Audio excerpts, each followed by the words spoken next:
Yes! Oh yes. All right, everybody, and welcome back. I'm Marshall, and I'm here today to share with you, surprise, surprise, another blue-white control deck. Now, I promise, I do have some non-blue-white control decks in store for you in the near future, but this one has been treating me too well to not share with you at this point. Now, I know there are other content creators that have highlighted some of the things that are really interesting about this deck already, but this particular configuration is something that I think is a little different, and it has jettisoned me up the ranked ladders. My win rate with this deck, especially if you discount things like bad hands or flooding out, is shockingly high, all things considered. And so I'm pretty happy with where it's at. And so based on the name of the deck, you can probably guess that the star of the show here is Faithbound Judge. This particular card is really, really excellent for what blue-white control in this current standard format wants to be doing. Now, in previous decks that I've shown on the channel, what you can see is that there's a big focus on just being able to stall out the game until you can just win with creature lands, until you can win with any of these sort of like mascot exhibitions in the sideboard. And to be fair, those are here. We've got Hall of the Storm Giants. We have mascot exhibition. That's all still there. But what Faithbound Judge does for us is gives us an early game blocker that functionally acts as a removal spell. 4/4 flying vigilant defender is nothing to sneeze at, and if it sits out on the battlefield long enough, it becomes a win con in its own right, because it can then fly over for 4 and stay on defense. But what's important about it is that we don't actually particularly care if it actually stays on the battlefield, because the backside of this is one of the new Disturb cards from Crimson Vow. Sinner's Judgment, I have been calling these Swords Revealing Light. If you take this, admittedly 7 mana aura and curse your opponent with it, all you have to do is untap 3 times and you win. So your opponent has 2 turns to either remove the Sinner's Judgment or kill you, and then the game's over. And the reason why this is relevant to me is because sometimes when you're trying to end the game with things like Hall of the Storm Giants, sometimes your opponents have blockers. Sometimes they have a lot of removal. There's tons of creatures in the format, and so it's difficult to remove a Hall of the Storm Giants, but it is, on average, especially at instant speed, much harder to remove an enchantment. And so from that perspective, this gives us some inevitability that's really hard to beat. And so it just sits there in our graveyard until we're ready to cast this 7 mana enchantment. In the cases where our opponent isn't removing the Faithbound Judge for us, we also have Faithful Mending to toss into the yard. Yet another little upside of, if you don't need a 4/4 blocker, you can just pitch it to this card in order to keep the deck flowing. But honestly, usually the best case scenario is that against decks like Mono Green that are putting out 1 or 2 creatures in the first few turns, this becomes a viable alternative to doing something like a turn 3 Wrath, because it acts as that sort of buoying force where you can get them to play out a little bit more. Maybe you get to snipe off 1 or 2 of their creatures if they get too aggressive, or you, at the very minimum, make them spend some more time removing the Judge as opposed to building out their board. And then if you happen to go into something like a Doomscar, all the better. And again, you don't care about wrathing your own Faithbound Judge, because in the graveyard, it's a different win con. It is worth talking about the Wrath package while we're here. We've got 4 Doomscars. The 5th Wrath spot, Devastating Mastery, still hangs out in my decks here. I'm really torn about this because, again, especially now that we're trying to keep an enchantment on the board, this becomes a little bit more questionable. It is somewhat expensive to cast. But I've liked having at least one opportunity to, wrath away things like Planeswalkers, or the increasingly popular Dollhouse of Horrors that I've played against a few times in the past week or so, where having Devastating Mastery as a way to not just clear their board of creatures, but to clear out all the extraneous things has been relevant. So I've gone down to 1 copy of this, but it's still very useful. Taking that 6th spot is by invitation only, and you might argue that this is kind of a weird spot to have a one of this card. And originally it was in here as a one of just because I wanted to test it, but I actually do really like the one of first because it's a little bit more resilient to Test of Talents from the decks that might be packing that against Epiphany. If you've only got one, then they don't have the quite such ability to just slurp them all away with a single spell. But also, there are the random cases where things can be made indestructible or difficult to kill with other manners. I've seen Toskies appear in the ladder recently that by invitation only is basically the only thing in the deck that can kill them. And so because it makes people sacrifice the creatures, that's super useful. And the limitation to up to 13 creatures is almost never relevant. The other tech that is a little bit less out on the nose here is Hullbreaker Horror. I think the format as a whole has seen how powerful this card is, and there's probably room in this deck for another copy of it. Hullbreaker Horror is just an all-star.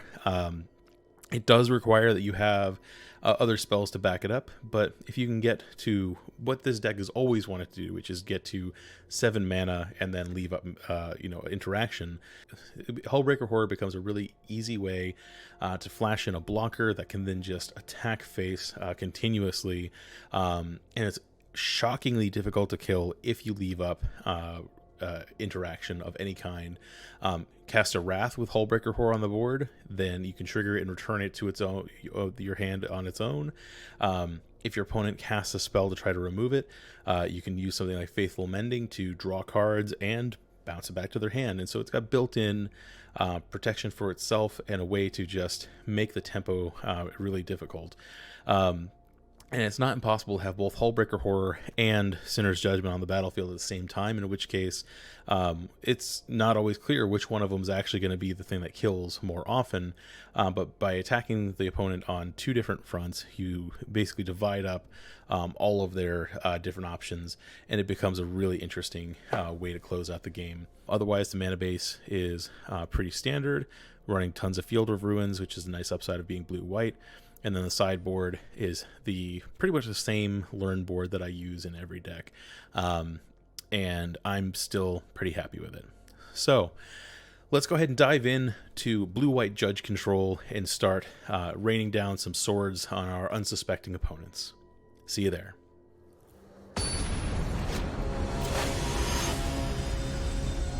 All right. Not even going to bother trying to say that name, but good luck, opponent. Oof. Alright. We have a 2-land hand with a bunch of 3-drops. Like, one more land and I keep this, but like like on the one hand, I draw a land by turn 3, and this goes from being scary to really, really good. On the other, if I don't draw a land, which I'm only 43% to,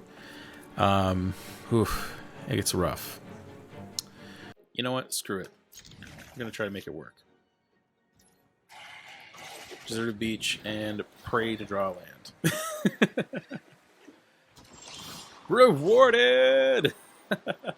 Volatile Fjord. I have no idea what that means. Actually, I do. It means we're up against blue-red, which means I need to have counter spells ready, which I can't actually do with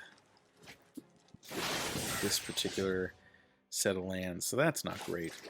So I'm gonna maybe, you know what? Let's drop a Judge. That way, the dragons are a little bit less scary eventually. Maybe it ticks up, becomes a win con.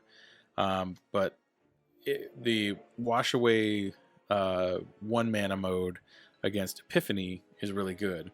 But they're not. I certainly hope they're not casting Epiphanies yet. If they cast the Alchemist Gambit on 3, then I'm okay with that.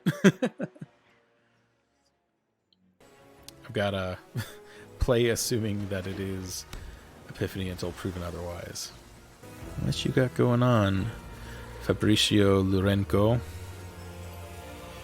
You gonna kill my Judge? Okay. There's a Goldspan Dragon. Draw a blue. Draw a blue. Ah! Not a blue. Alright, so they've got a Goldspan Dragon. I've got at least one more turn to worry about that. I'm going to try to yank a land with this.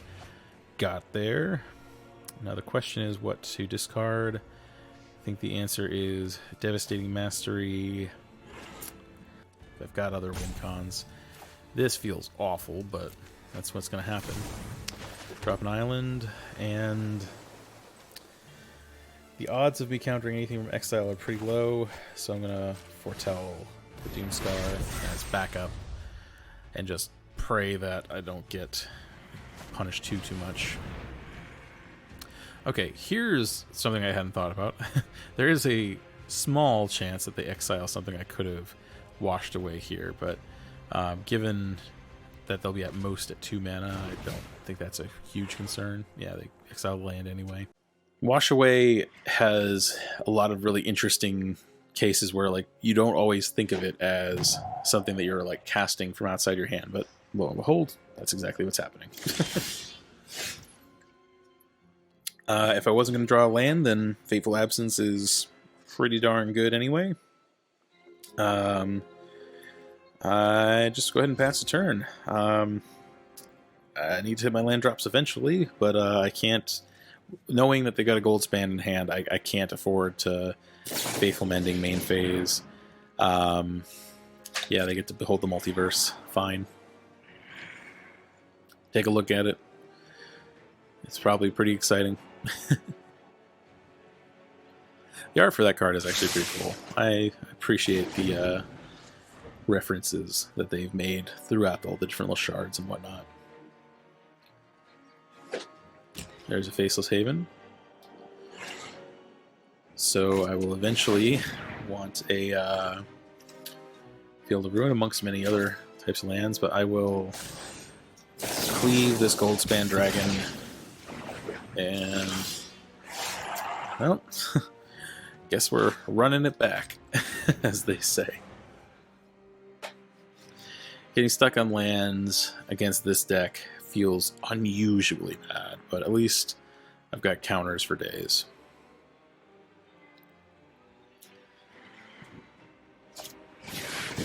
Alright, you want to run it back?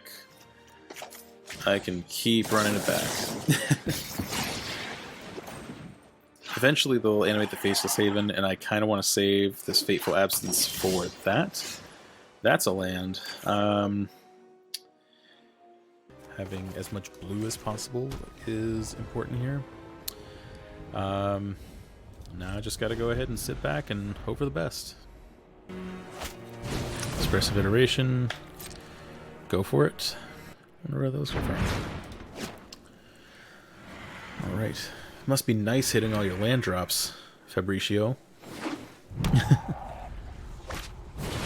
Galazeth Prismari.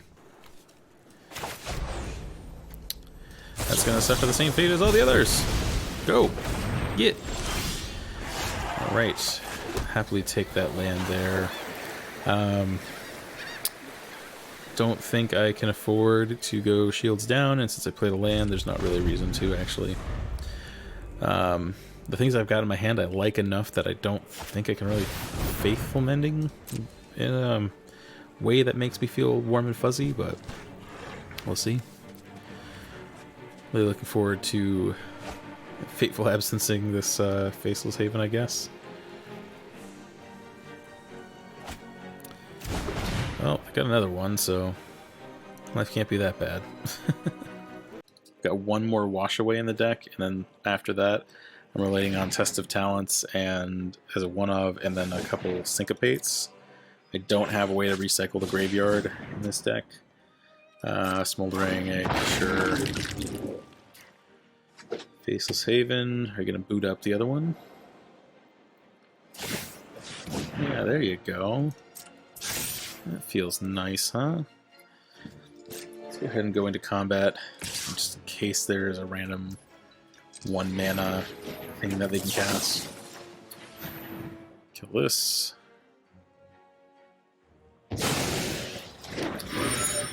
And my turn. Alright, here I want to hit a land drop. So 1, 2, 3, 4 Memory Deluge. and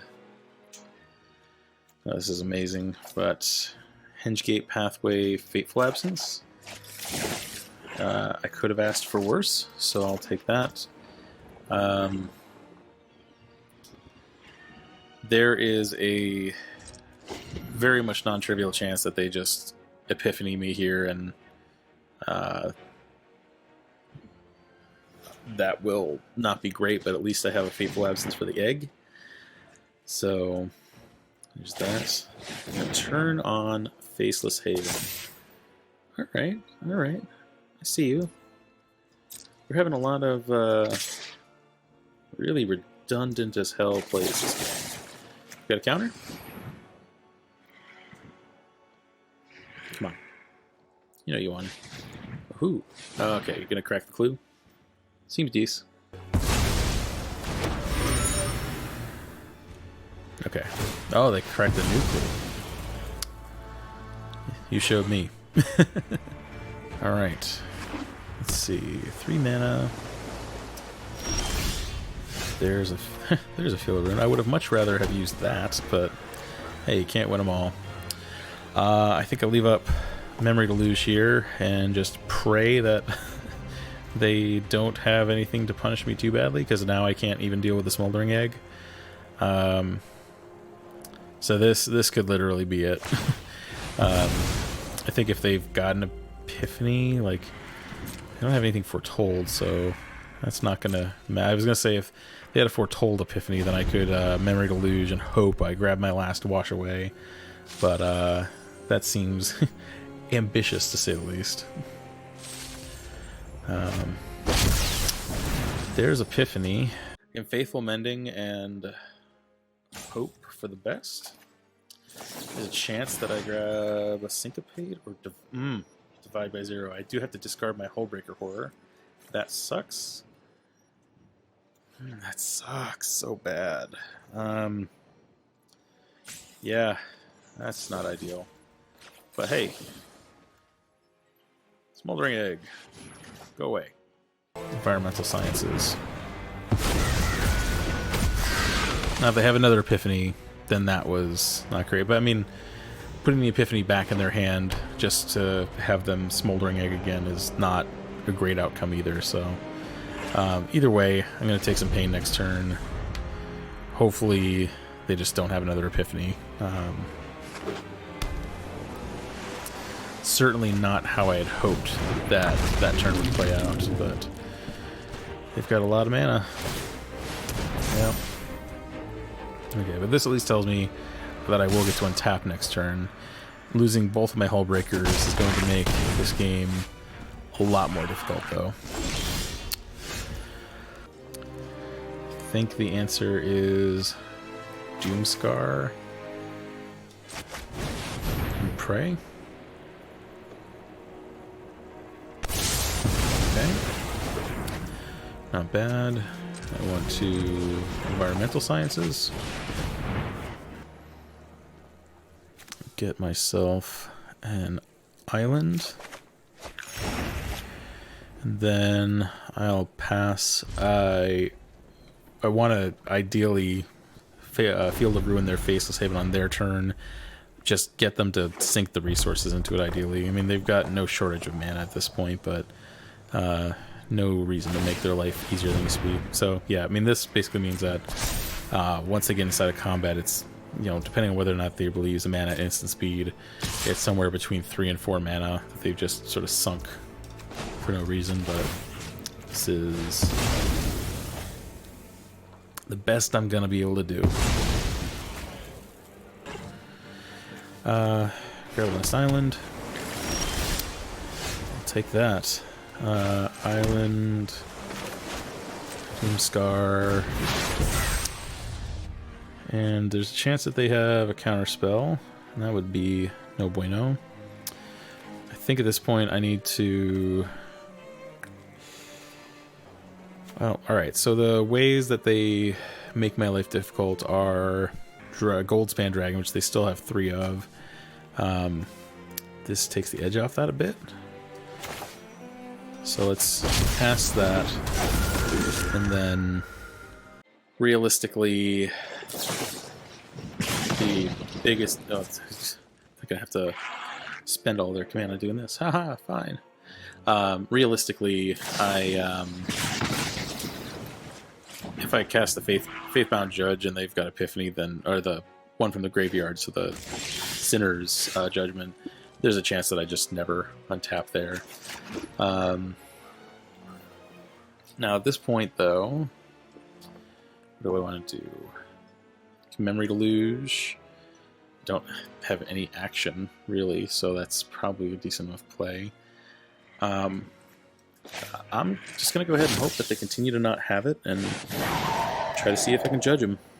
They shouldn't... Like, Divide by Zero makes this less great, but that's really their only way, as far as I know, to get this off the board. So I just got to get them to their... Make them have it sooner rather than later, since I'm so low on answers, honestly. But if I can untap with this on the board, then I can Memory Deluge and have it feeling good. But given that they've been so unproductive with the action that they've had so far, it makes me feel pretty good.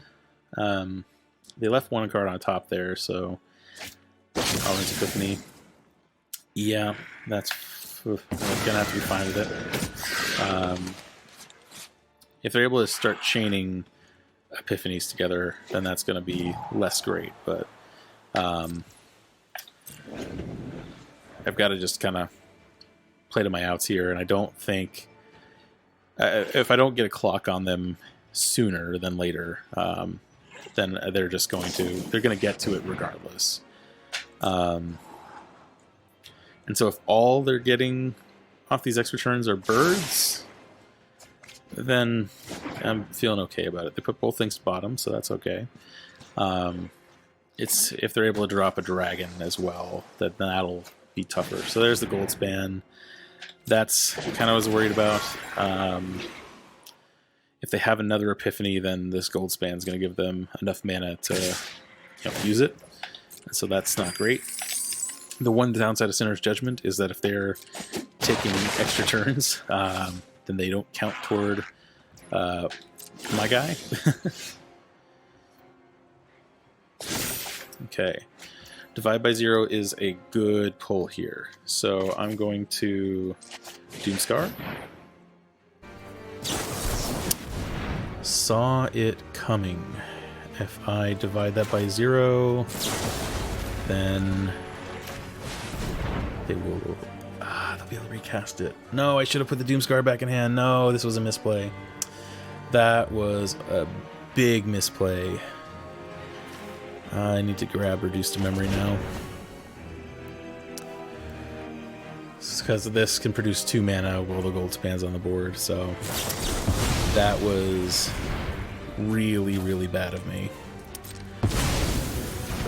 Okay, so reduce the dragon to ash.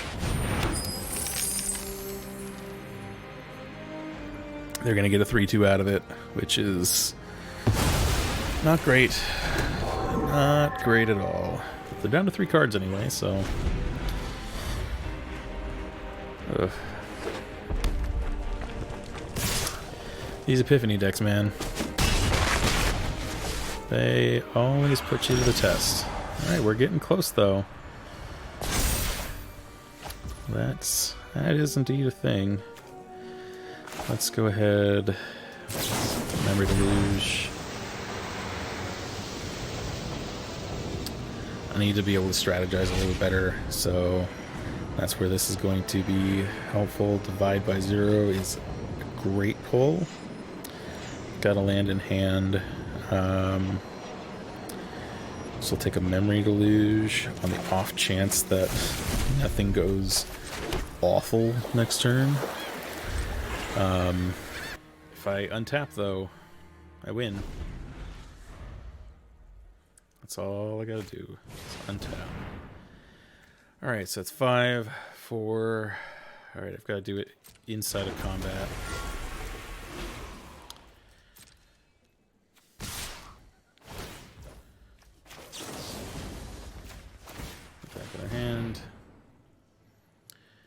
Yabba dabba doo. Come on. So close. So close.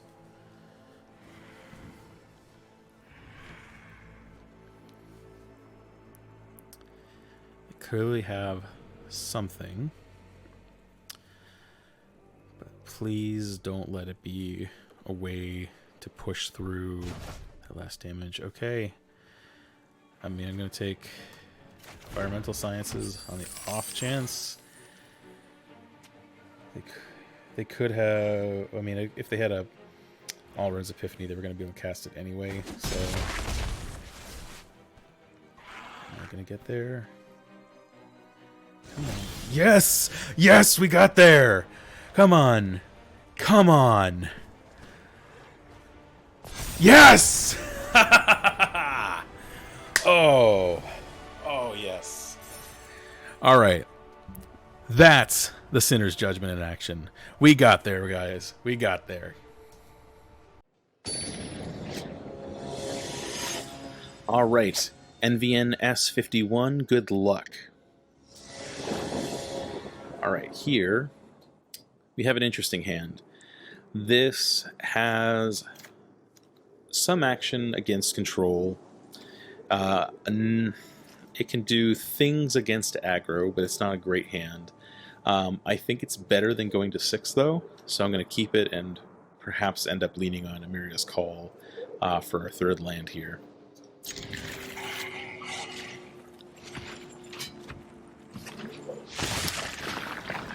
Red, okay. Alright, so that's a pretty strong start. Given where we're at, I'm going to go ahead and put this down on land and not pay the life. It's giving me the opportunity to get blue-white out next turn. And, okay, they've got a very specific plan going on here, huh? Alright, black-red, that's not totally surprising. Alright, so my next card here is Island. I could leave up Syncopate or Sunset Revelry. Sunset Revelry will not draw me a card, but it will get me a bunch of dudes. So really it comes down to, do I hope that I can peg off a creature with Syncopate? Given that they've so far only shown me 1-drops, I think the safest bet is a Sunset Revelry, because I'm guaranteed to get the life, I'm guaranteed to get the 2 creatures. That'll help at least disincentivize these guys from attacking. And if they happen to have something that I could have syncopated, well, I'll just have to deal with that. Ooh, Grixis. Falconwrath Forebear, can't block, deals commoners, create a player token, attacker with 2 blood tokens, return it from your graveyard to the battlefield. Not bad at all. But, and this is where it gets a little difficult, because here, I can play the Faithbound Judge, and they are almost certainly going to have a removal spell, but if they spend their turn removing it, it's actually not really the end of the world. I can always come back later and divide by 0. But if they can't remove it, then this board is going to make it really difficult for them to keep attacking. And it looks like maybe they don't have a removal spell. Okay. What else you got? All right, cool. So that paid off, and we've got another Judge. Now, in this case, I don't think I'm going to just go ahead and drop that, because, again, we have other things we can do at instant speed. We got Divide by 0, we got Syncopate, we got Faithful Mending. As it would be a bit greedy to throw that down right now. I need to focus on developing my hand and my board before anything too crazy happens. I wish this Glacial Floodplain was a deserted beach so that I could have Memory Deluge this turn, but can't win them all. Now here, I think I just kind of have to let them have the cards. I am more concerned about some of these other things out here. They're probably going to get back the Falconwrath Forebear, but again, I'm not... Until they can remove my Faithbound Judge, I'm actually not worried about that. They'll be fine. Lolth. Okay. So I can't syncopate it because they can pay for it, but I can just divide by 0, send it back to hand, and apparently they scoop to that. All right. And just like that, we're up again. All right, next up, We're against Cameron. Good luck, Cameron. Alright, here got 3 lands, you got a Judge and a Doomscar. That feels pretty good if we are up against a creature deck. We got Wash Away and Divide by 0. Really great if we're not against a creature deck. This is pretty solid on all fronts.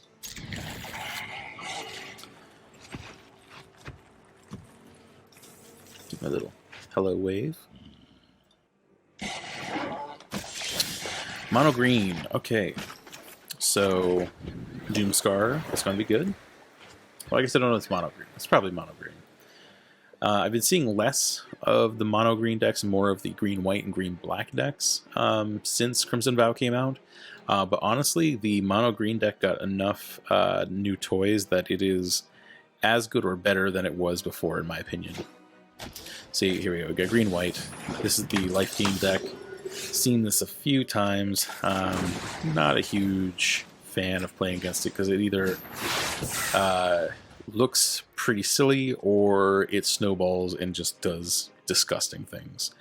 We're going to find out together what what that is in this particular case.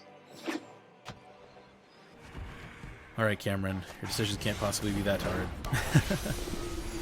Okay, Righteous Valkyrie is a pretty primo creature to have.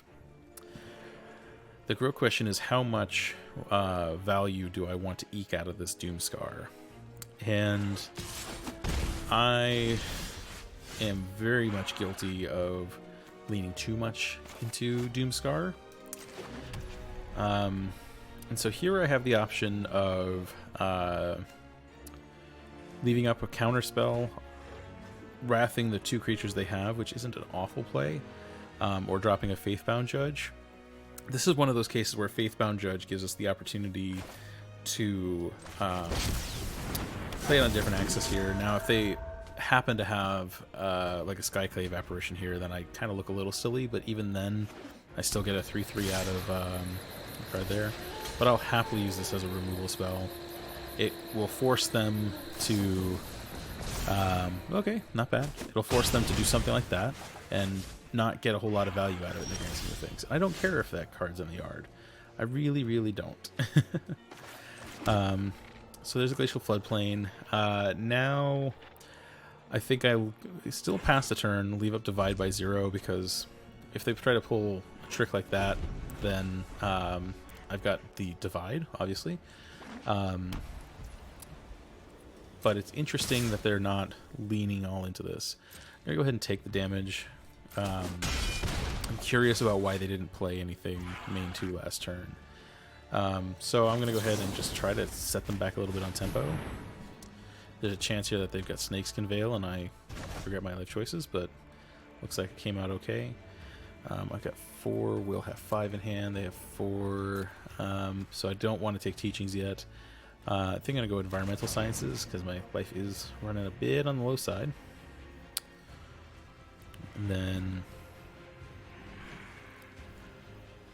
knowing nothing about what else is in their hand, I have to imagine that this is at least a decent tempo hit against them. So here, Environmental Sciences.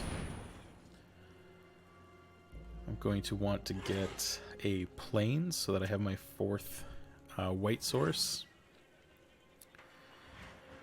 And then I can pass the turn with quite a lot of washaways available. Cool. There's the Plains here, and then just sit pretty.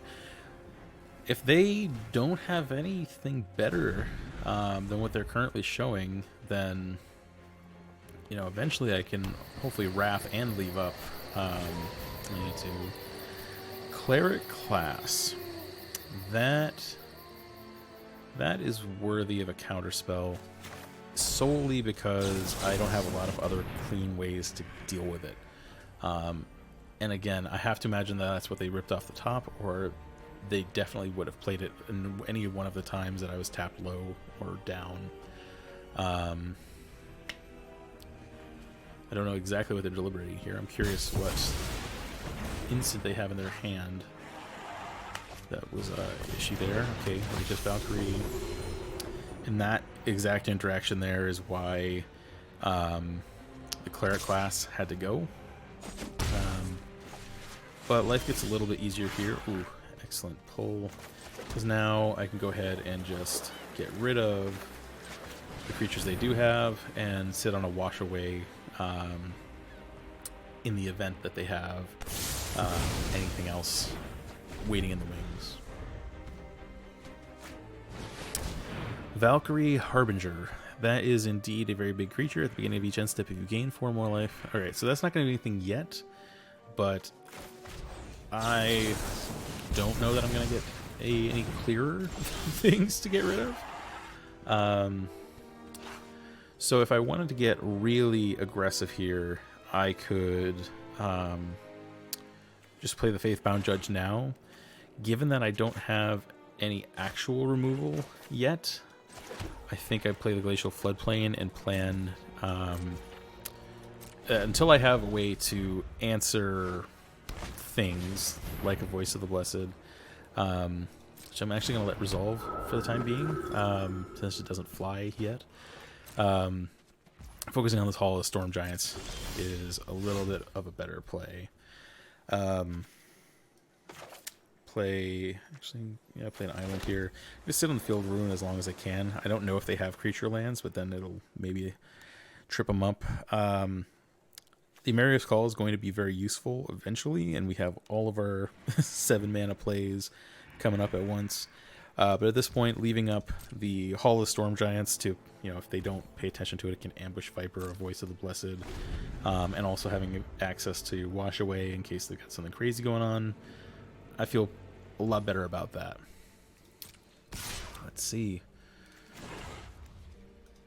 Now, it's possible that they've got an answer here, and I'm going to get punished for this, but that's a chance I'm willing to take. There's always a chance that they just didn't realize that Hall was an option. The fact that it's sticking here makes me worry that they do have an answer, but we'll see. Voice of the Blessed is probably the card that made the white-green Lifegain deck legitimately powerful. I'd played against it in the Midnight Hunt format a few times, and it was strong, but it wasn't terrifying by any means.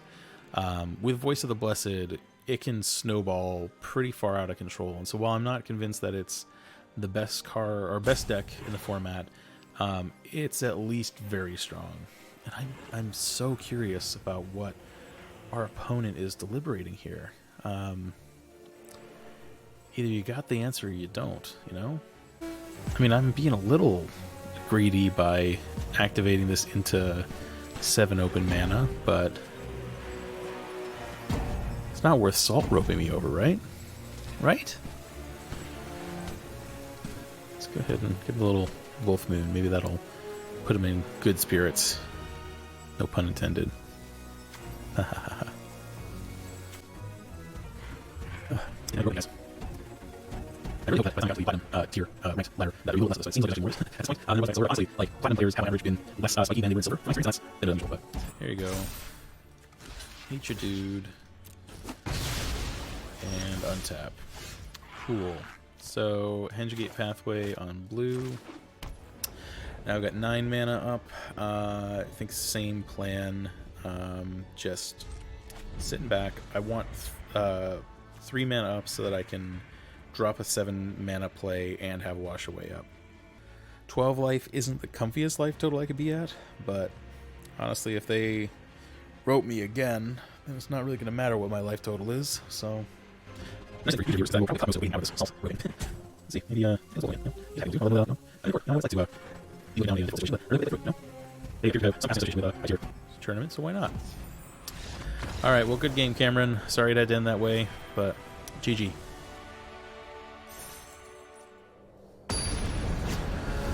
Alright, next up, Death Professor. Good luck, Death Professor. Alright. So this hand is interesting. we've got plenty of land, Faithful Mending, Divide by Zero, and Hullbreaker Horror. A little bit early to be seeing Hullbreaker Horror. Divide by Zero is decent. Faithful Mending's okay. Don't think I can afford to send this back, though.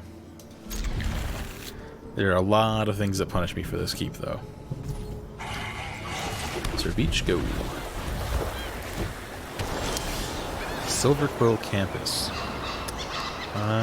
Interesting.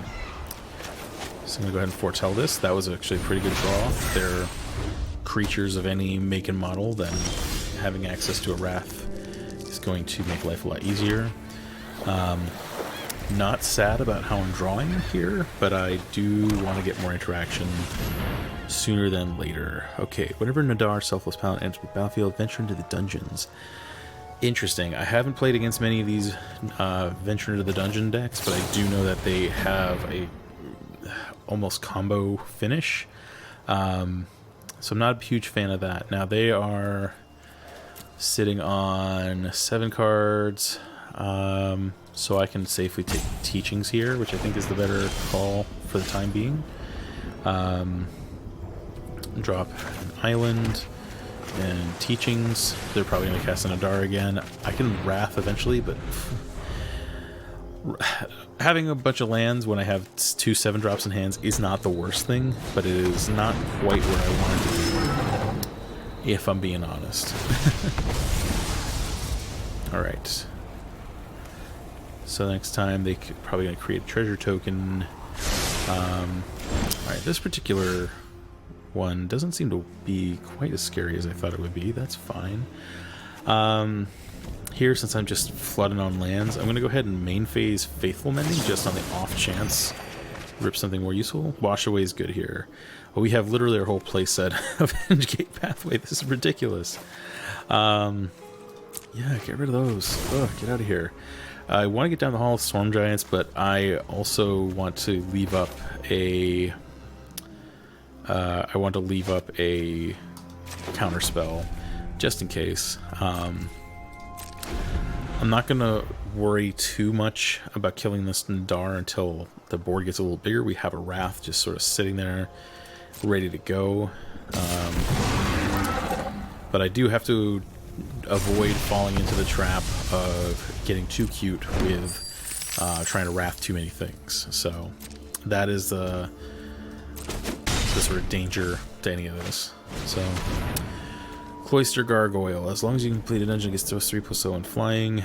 I'm going to let that resolve and then just plan to hit it with a Wrath.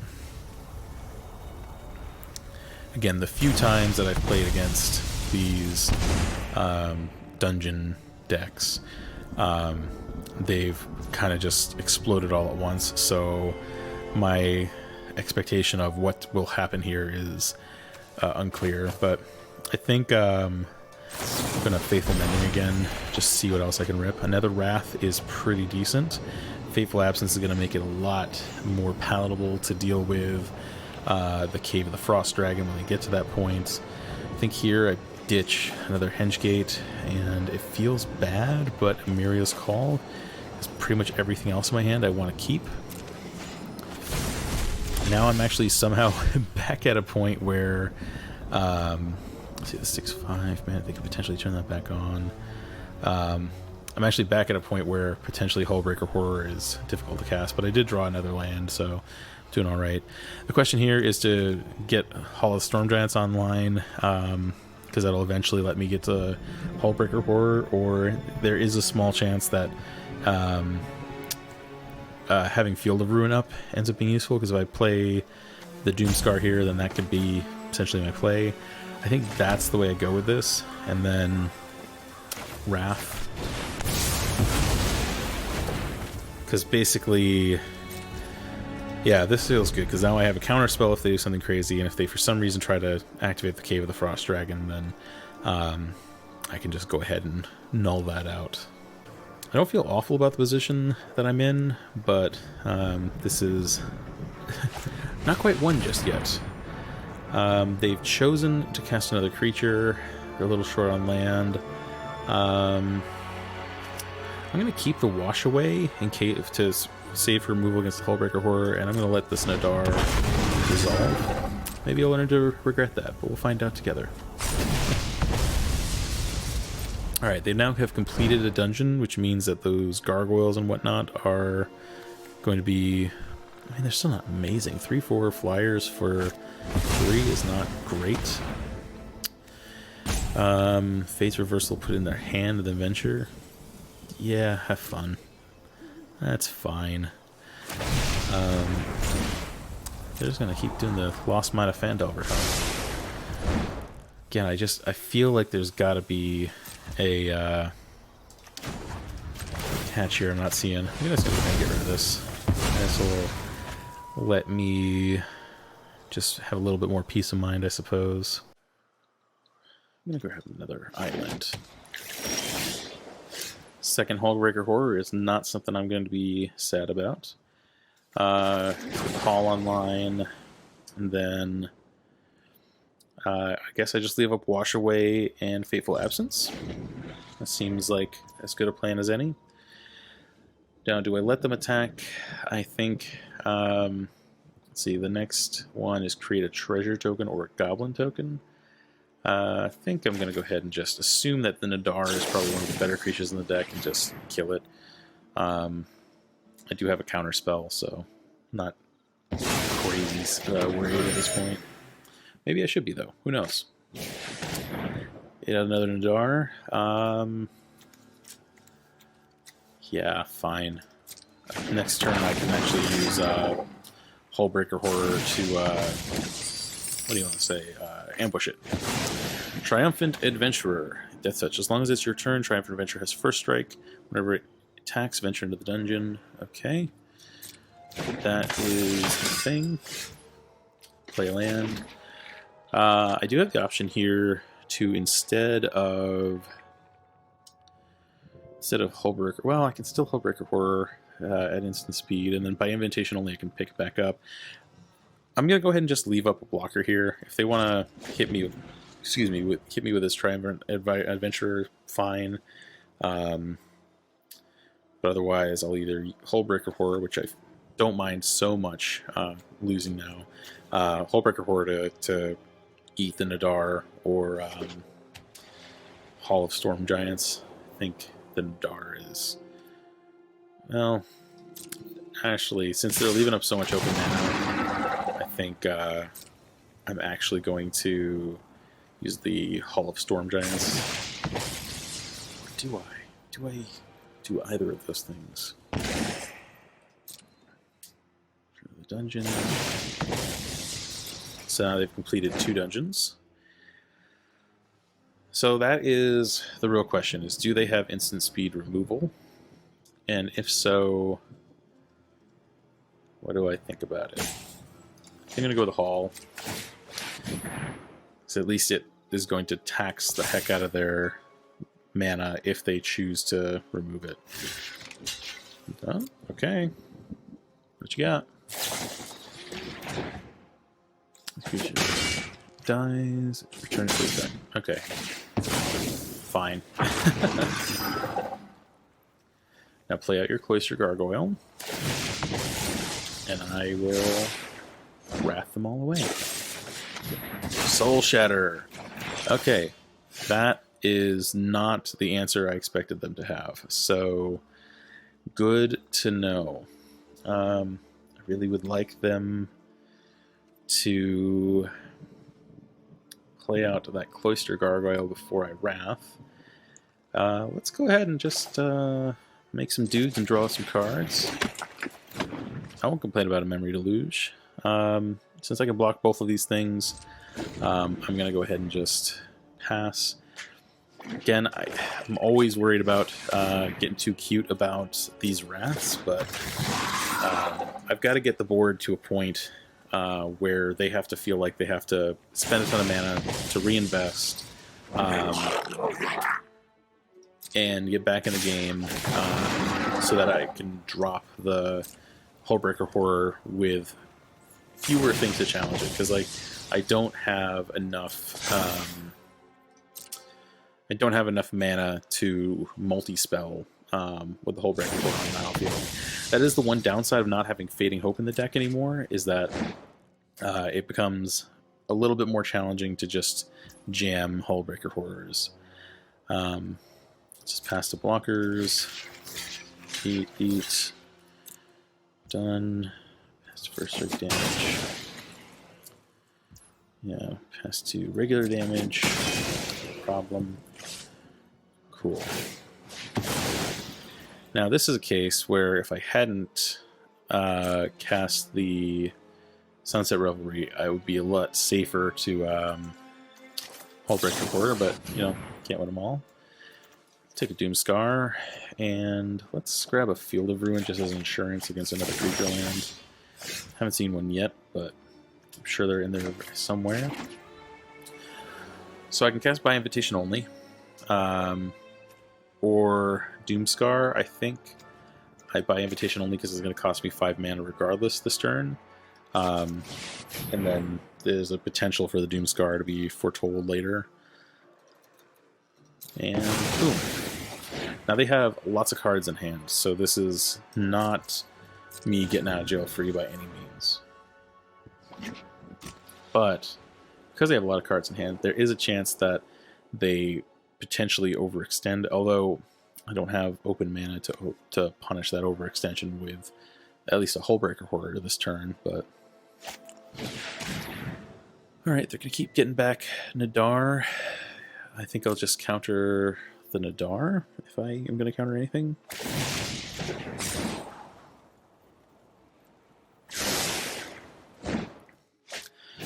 Feeling a little silly for having pitched quite so many lands to the graveyard, ironically enough, given that right now just 2 more lands would make playing this Hullbreaker Horror so much better. So, resolve. Venturing into dungeons continues to seem pretty good. So, if I play this out, I think I want to Glacial Floodplain, then let's just go ahead and Doomscar.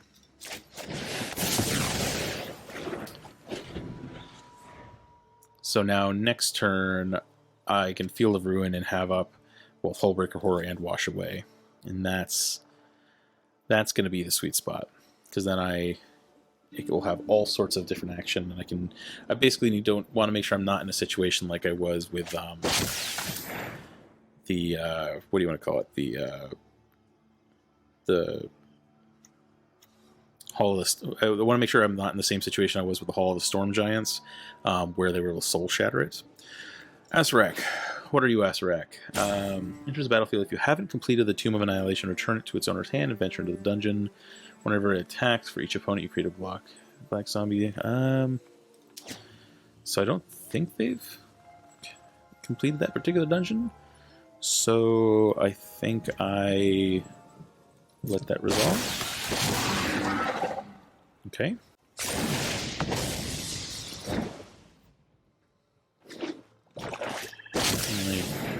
Continue to do it again. Okay, I think, like, if this is the worst they're gonna do, then I'm not too worried about it. Dungeon of the Mad Mage, still not the one that they want to do. This one's a big one. These dungeons are obnoxious. Alright, so Faithbound Judge is pretty good here, because again, Hullbreaker Horror triggers on any spell, so that is pretty good. At this point in the game, though, I am happy to let them... I mean, maybe I get punished for this. Let's see. I get to scry for the next one. Target creature can't attack you next turn. Create a treasure token. Scry 2. Skeletons. Exile top 2 cards of the library. Play them. Scry 3. Draw 3 cards. You can cast only... Okay, the last... the last level of that is a bit rough.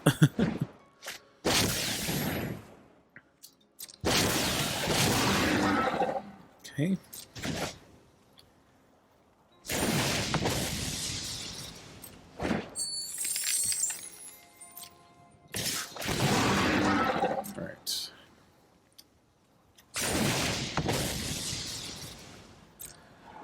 Scry 2. They're getting pretty deep into this dungeon. Do the first straight damage. And again, just sitting here. They are now tapped out, and so actually what I am going to do is play Hullbreaker Horror, and then wash away to stop this Azorius nonsense, and then return Triumphant Adventurer to their hand. Fun. And another wash away. Perfect.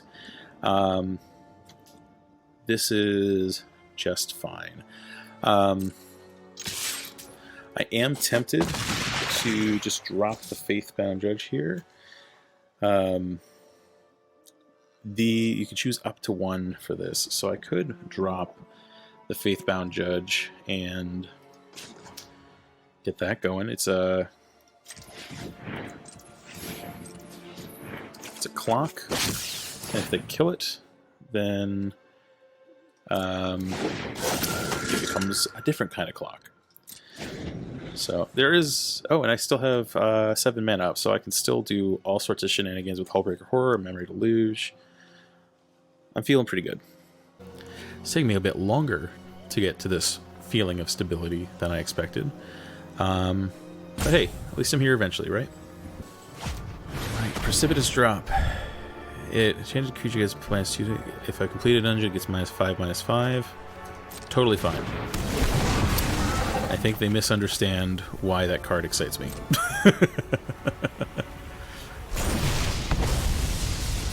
Cool.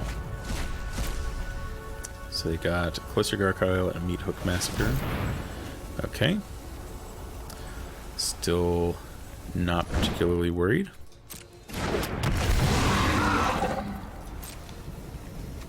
Next one's Scry 3.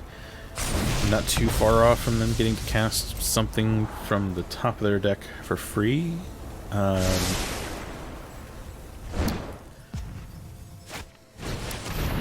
Cloister Gargoyle. Yeah, that's fine. They're roadblocks at best. This is where I think it'll be interesting. What do they cast? Barrowwind Clan Undur. Turn. Yep, don't like that one bit. Cleave. Counter that. And then return a Gargoyle to their hand. Goodbye, Gargoyle. Now, it does look like they have another one of those Barrowwinds, but that's okay. So here, I've got a couple options.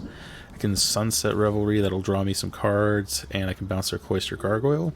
I won't get creatures, but I think that's just fine. Boom, get that off the battlefield. This game is going to very quickly become all about Hullbreaker Horror. Boom.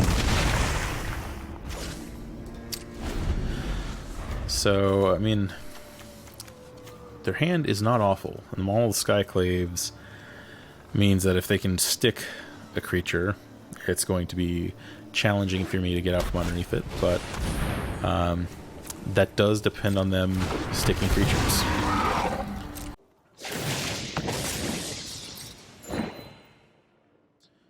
I don't have a counter spell, but 2 Hullbreaker Horrors lets me do cute things like this.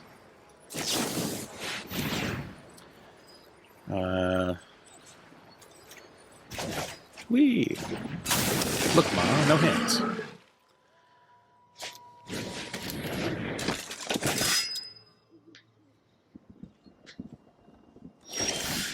Alright, cool. So, we get to do some fun stuff again.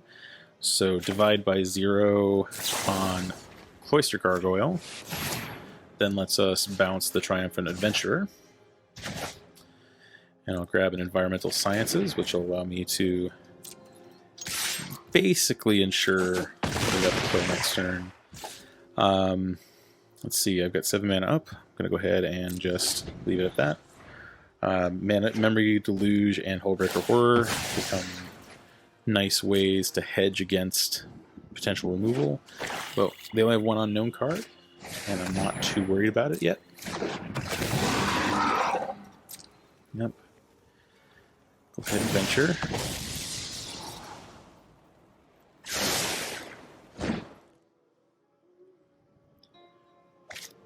We're going to need a whole lot of stuff here. Resolve.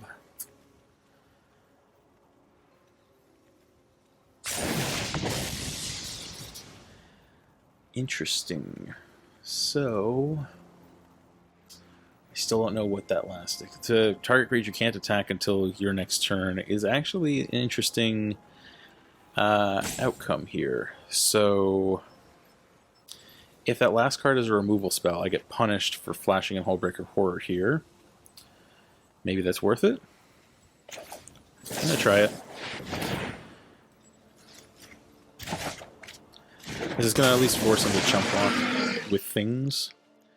So they're gonna have to. Well, and if I can just double spell next turn, then they're pretty much up a creek without a paddle anyway. Because I've got Field of Ruin to hedge against the Cave of the Frost Dragon. Like, they're gonna be chumping like crazy pretty much regardless. So there's Heroine, the Clan Endure. Okay. When it attacks, they get to get little creatures back. Well, there's another Field of Ruin. So let's see.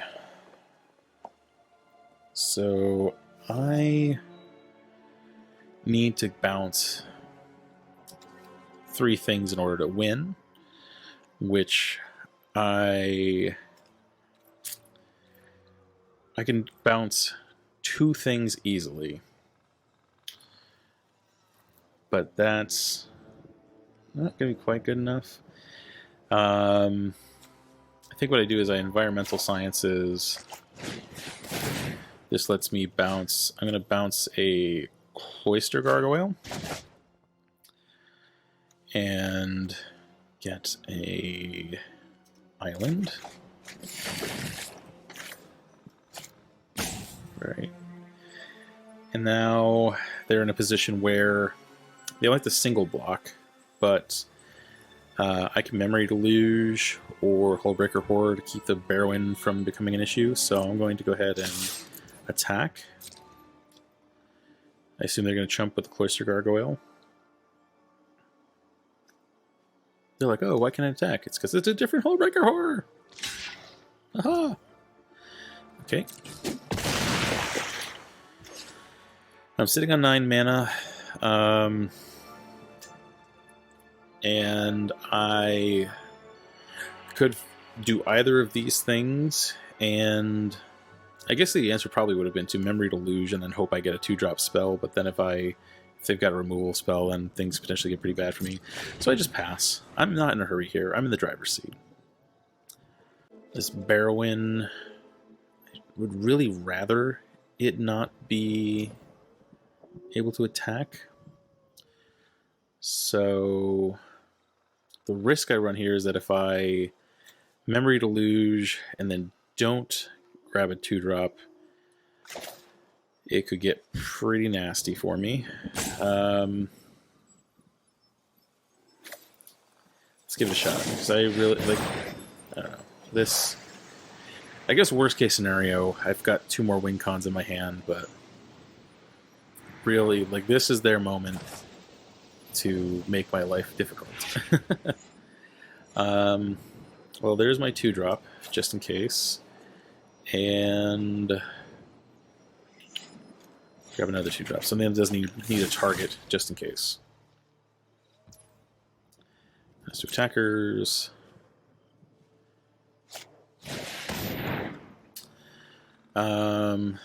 Precipitous drop. They have plenty of black mana, so I Faithful Mending. Just pick up the Hullbreaker Horror.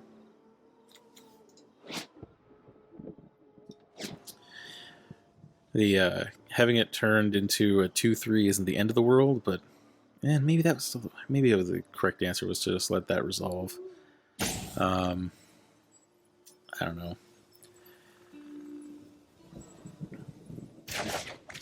This at least makes things a little bit less problematic. I'm going to discard a Faithbound Judge and an island. I'm actually keeping the Test of Talents 1 because it's a 2-mana spell I can cast, and also because they've shown us Soul Shatter, and so there is a chance that this is necessary protection for Hullbreaker Horror.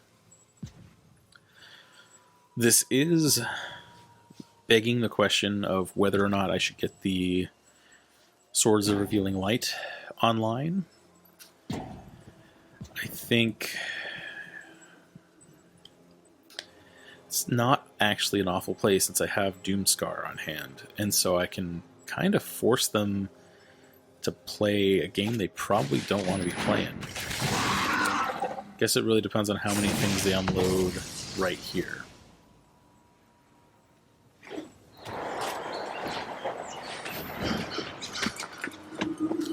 Luminarch Aspirant. I would not have guessed that was being stacked. They are... Oof. Okay, I can punish them for this, because they're thinking that they got the tempo back. And I am going to remind them who is in the driver's seat. I do now wish that I had foretold this Doomscar, but that's just fine. So I have 11 mana. Can't both Doomscar and Faithbound Judge, but I can Doomscar and Memory Deluge and Fateful Absence, which I'm going to go ahead and assume is going to be good enough. Yeah. Let's Doomscar. And yeah, pass turn. If they play the Barrow-in, I will almost certainly Fateful Absence it. That seems decent to me. I'm almost tempted to be like, I'll leave it until Maul of the Skyclaves comes out, but my goal has to be to end the game ASAP here. So, alright, so where are they in this? So, they're getting pretty close to the end of this journey. Azorius. Cool.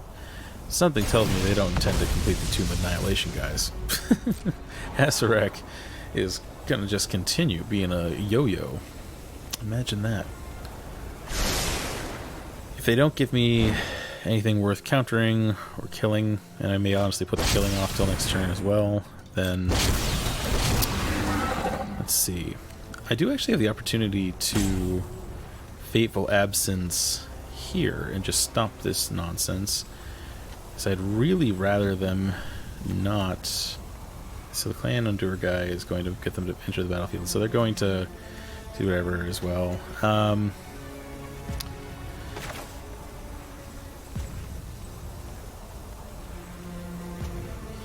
let's do this. Let's just kill this guy. I'm getting tired of it. If they want to tap out and play Barrow-in, worse things have happened. Although the issue is that if they play Barrow-in now, it is actually worse than that because they get to play something for free. Oh, I guess they're going to get to do that either way. So, Cervical Command. Target opponent sacrifice, return it for... Okay. That's not the most exciting thing. Target player... Am I getting to draw a card and lose a life?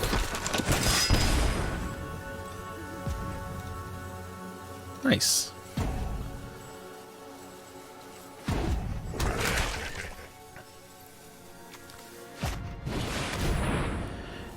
Sup, Barrow-in? How you doing?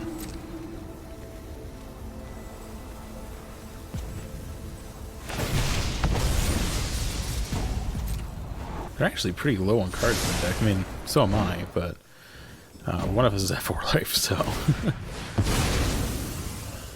Resolve. I wonder what their answers to enchantment are just in general. Wash Away is great.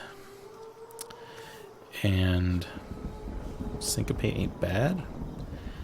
I'm going to take Syncopate. If nothing else, it's a cheap Hullbreaker Horror activator. Alright, so now I'm sitting on 12 mana. So And they've got a bunch of stuff here. Not actually all that worried about it, if I'm being honest, though. I'm a Faithbound Judge. They're continuing to make it difficult to get in with a creature. So let's just go ahead and see how they answer a enchantment. At this point, I still have 1 Doomscar, 1 Devastating Mastery, so not a ton of Wraths left, but honestly, given that I don't have that many cards left in my library, that's not shocking. Let's just see what they got. They're back in that first dungeon, which I don't know if that's anything to worry about. They're gonna get a little dude. I don't know if I care or not. Okay, Nadar. Alright, well their board just got a little scary all of a sudden. Okay.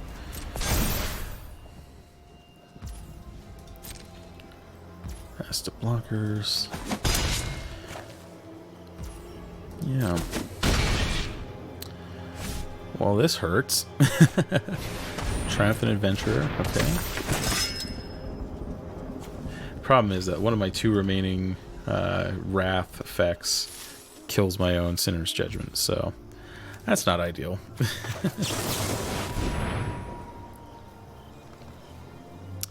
Divide by 0 is solid, as is Faithful Mending.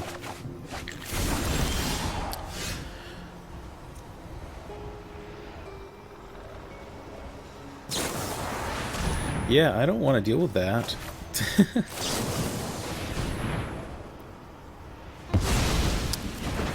Alright, they've got a Portable Hole, which doesn't matter, Maul Skyclave, Triumphant Adventurer. Got 2 copies of Vanishing Verse, and that's their only real answer to that, so they've got to just kill me fast. And then let's make sure I grab that one from the graveyard. Good on them for making me do that on my turn. And so at this point, I'm feeling decent. Yeah, their hand doesn't worry me that much, if I'm being honest. I'm going to pass to their turn. And realistically, like... Alright, let's see what Maul of the Skyclaves targets. They're going to put it on Nadar. And I'm going to... Hullbreaker Horror.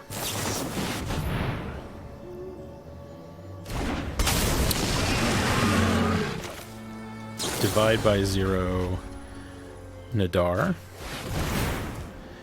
And also put Barrowin of Clan Endure back in their hand. There is a chance that they fire up a creature land, and that will be less than ideal. But here, now they've this is where I like, excuse me, I like having both Sinner's Judgment and Hullbreaker Horror available, because now they have to really worry about they have to worry about me on 2 fronts, because they can't afford to leave just an all-out attack, but they also don't have time to do anything. What did they expect that to do? This thing is CMC3. Barrowin. This has been a long game. They want to deal 4. Well, I guess they deal 4, but they also get to venture into the dungeon for whatever that's worth.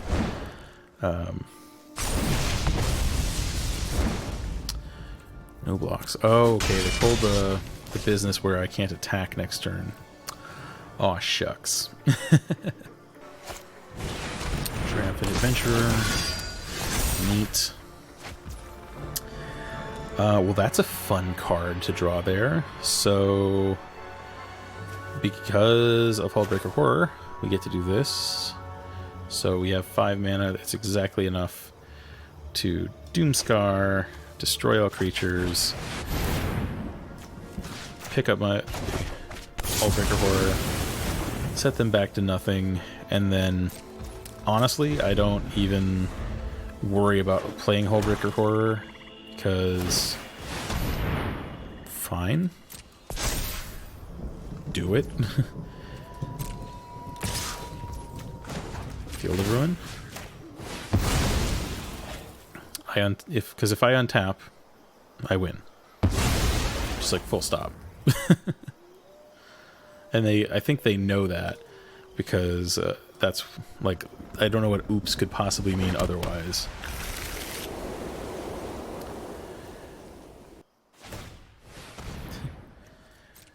All right.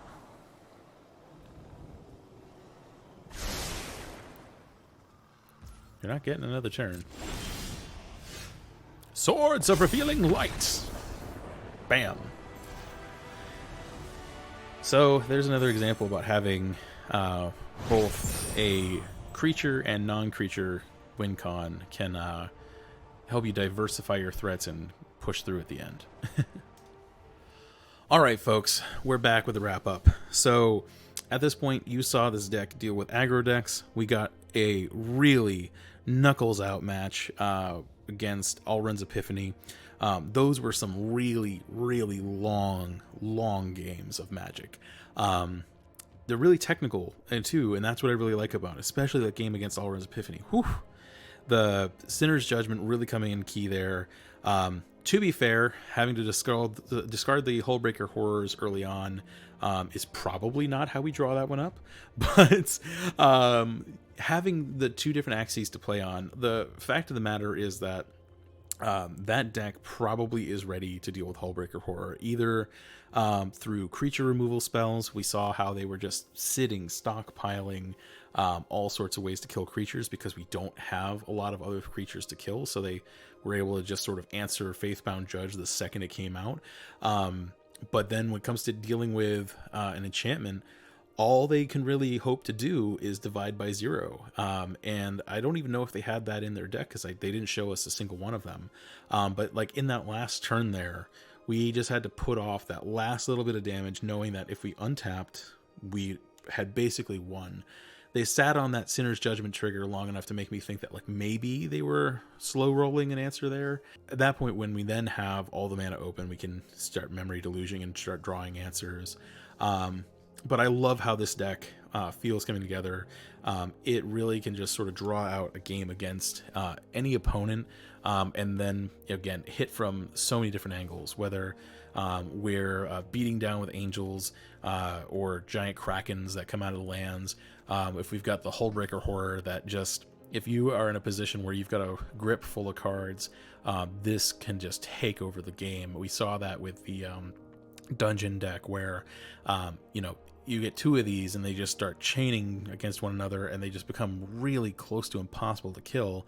But even in that game, having both the Sinner's Judgment to put them on a literal clock, and also the creature, makes them really just sort of spread themselves way too thin because there's too much for them to think about. Because we saw with the Hullbreaker Horror is that they had enough creatures that pushing through 4 more damage on the ground was going to be somewhere between difficult and impossible, just because of how many small bodies were able to reanimate and whatnot.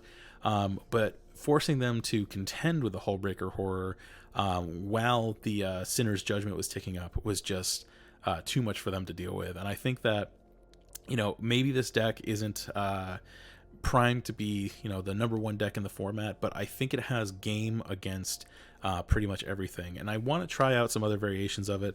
I promise that I'll post a few different decks, maybe even an aggressive deck, before I return to UWX Control, since now this is the third UWX Control deck on the channel. But this one is just, I love playing this deck too much. This might be one of my favorite draw go control decks in any standard. And and that is something that I don't say lightly because I have been a connoisseur of standard control decks. Anyway, with that, I'm going to go ahead and call it quits. I'm Marshall. It's been a real pleasure playing Magic with y'all today. If you liked the video, give it a thumbs up. If you loved it, please give it a sub to the channel. And I'll see you next time when we come into the arena ready to rank up even further.